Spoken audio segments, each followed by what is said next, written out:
వలన ఇవాళ తెలంగాణ రాజ్యాధికార పార్టీ ఆవిర్భావం తర్వాత మొదటిసారిగా మీ ముందుకు వచ్చాను.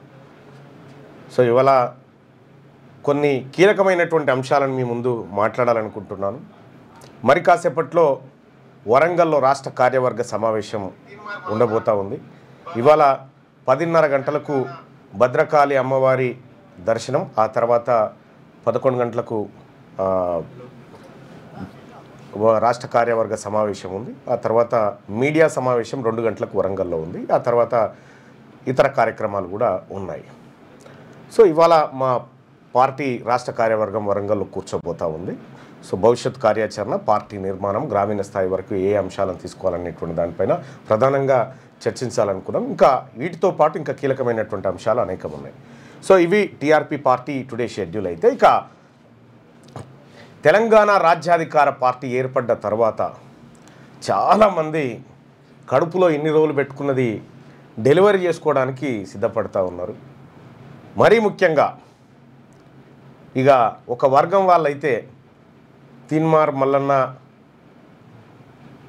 కాంగ్రెస్ పార్టీ తీన్మార్ మల్లన్నకి ఎమ్మెల్సీ పదవి ఇచ్చింది, దాన్ని రాజీనామా చేయనుండే. కాంగ్రెస్ పార్టీ బీసీ డిక్లరేషన్ కూడా ఇచ్చింది, దాన్ని అమలు చేయనుండే అని వీడు చెప్పడిగా అన్నాడు. ఆ మాట అన్నాడు. పోచారం శ్రీనివాసరెడ్డి గారు టీఆర్ఎస్లో గెలిచి కాంగ్రెస్లో కండవాలు కప్పుకొని తిరగవచ్చు, ఆయనకే ఇబ్బంది లేదు. ఇక బంజేరి డైలాగులు బంజేరి ఇన్నాం, 7-8 దశాబ్దాలు ఇన్నాం. ఇంకా తిరిమొరి మాటలు మాట్లాడి ఇంకా బీసీలను ఇంకా అనగదొక్కుతాం, మేము ఉన్నదే అందుకు అనుకున్నట్టే ఇవి నడవయి అయిపోయింది ఇటు జమానా. మూసుకొని కూసోర్రి, లేకపోతే పరిణామాలు ఎట్లుంటాయో రాజకీయంగా మీరు చూస్తారు. రెండో విషయం, నేను క్లియర్గా చెప్పిన తెలంగాణ రాజ్యాధికార పార్టీ ఎవరికీ వ్యతిరేకం కాదు, సమానమైన హక్కులు అందరికీ దక్కాలి. ఇంత స్పష్టతతో చెప్పినాం. సో అయినా తెలంగాణ అనే పదాన్ని టీఆర్ఎస్ పార్టీ నుంచి బీఆర్ఎస్గా మార్చిన సందర్భంలో తెలంగాణను గాలికి వదిలేసి తెలంగాణ ఆత్మగౌరవాన్ని గాలికి వదిలేసినటువంటి బీఆర్ఎస్ పార్టీ సహజంగా జీర్ణించుకుంటలేదు. ఈ తెలంగాణ అనే పదం మనం తీసేయగానే బీసీలు అందుకున్నారు కదా, మళ్ళెట్లా మనం తెలంగాణ రాష్ట్రంలో 1,02,000 మంది జనాభా ఉన్న రావులు వెలమలు 1,04,000 ఉన్నోనికే గింత ఆతృతుంటే 2.5 కోట్ల మంది ఉన్న బీసీల పరిస్థితి ఏంది?